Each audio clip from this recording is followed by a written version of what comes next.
April 1st, 2024, Los Angeles, California. The first employee arrived at Garda World Security, one of the largest cash transport and storage companies in the United States, and opened the building to start the day. Her first task, as always, was to check the money vault. She scanned the room. Something was wrong. The vault door was open. She moved toward it. She stepped inside. Empty. $30 million. Gone. The women made an emergency call. Within minutes, federal agents were on the scene. Within the hour, crime scene technicians had covered every surface of the building. The investigation had begun. The first thing federal agents noticed was a hole in the ceiling. Not a rough hole, not a forced entry. A circular cut made with surgical precision, dimensions calculated to the millimeter. Below that hole, a thick layer of rubber padding placed deliberately to absorb the sound of the cut section falling. Whoever did this had prepared for every detail. The vault lock showed no signs of forced entry.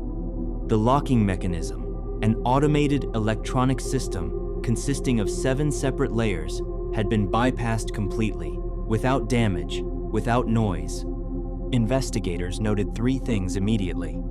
First, this team included someone with civil engineering knowledge to plan the structural entry through the roof with that level of accuracy. Second, someone with expertise in electronic security systems to defeat a 7-layer automated lock without triggering a permanent alarm. Third, someone with software and communications experience. Because hours before the robbery, the building's entire digital infrastructure had been compromised. Wi-Fi, disabled. Security communications, cut. Phone networks around the building, jammed. Surveillance footage review revealed 3 black SUVs moving through the city, stopping only in locations not covered by cameras. This was not improvised. This was months of planning. FBI reconstruction of events, using drone mapping and surveillance analysis, produced the following timeline. 6 individuals were on the roof. Each one positioned at a pre-assigned point, each monitoring a specific angle of approach. They had studied this building for months. They knew the location of every camera, every blind spot, every gap in the sensor coverage. The team leader identified the entry point. The confirmation came back. All positions ready, all lookouts in place. At exactly 4:30 inches the morning Easter Sunday, the cut began. The section of roof came down silently onto the rubber layer they had placed hours earlier. One by one, they dropped inside. The warehouse was equipped with pressure sensors hidden in the floor, infrared motion detectors, a full 360-degree camera system. The team had mapped every sensor.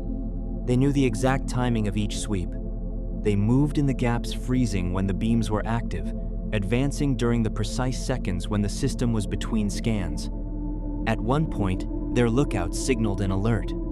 A police vehicle was approaching. The vehicle continued past the building. The 2 officers inside, later interviewed, said they had been talking about their Easter plans. They heard nothing. They saw nothing. The vehicle drove on. The team reached the vault. The technology expert deployed his equipment. 7 electronic locking mechanisms. Defeated in sequence. The vault door opened. $30 million. Loaded into bags. They exited through a hole cut in the side wall. 3 vehicles, 3 routes, 6 people. By sunrise, they were gone. The investigation uncovered something the company had not disclosed publicly.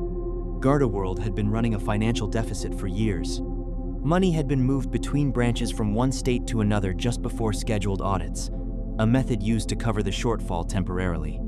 A former branch manager, interviewed during the investigation, confirmed this practice. $9 billion with a known deficit managed quietly for years. All company employees were given polygraph tests. Several failed, but a failed polygraph is not evidence. Without a witness willing to testify, without someone inside prepared to speak, the investigation stalled. To this day, the money has not been recovered. No arrests have been made. The 6 individuals who entered that building bypassed a 7-layer security system, and left with $30 million have not been identified. The alarm went off that night, and because the building had a history of false alarms, no one responded.